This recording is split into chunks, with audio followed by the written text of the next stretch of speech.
Good morning everyone, I am Monique Bulanday from PS Biology 1A and today we are going to dissect an earthworm.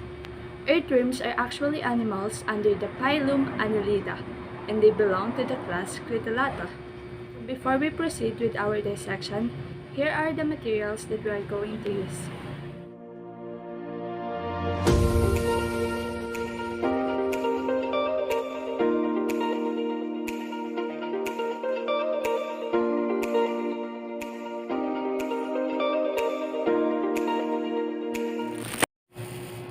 Those are the materials that we are going to use from our dissection.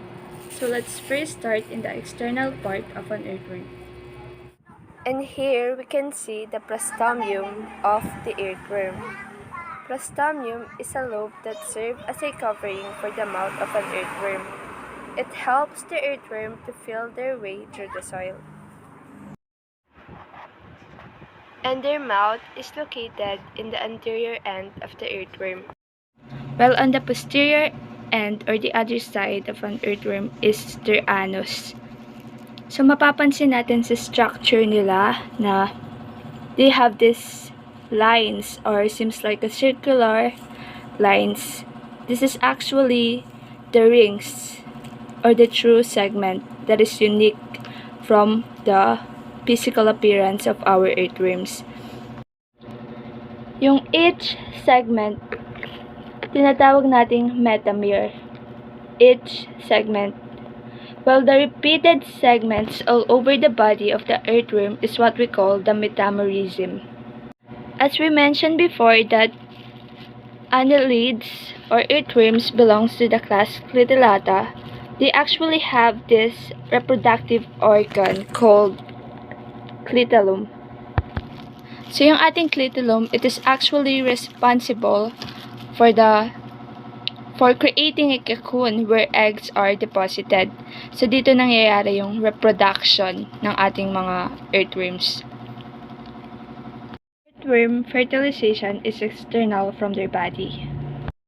We can also notice that their body appears red. This is because of the presence of the hemoglobin. Hemoglobin are actually a protein in red blood cells that carries the oxygen for the earthworm. Next is on the other side of an earthworm, right over here. We can actually feel a rough texture. This is because of the presence of the setae or hairs that allow the earthworms to grasp the soil. Now, let's proceed to the internal structure of an earthworm.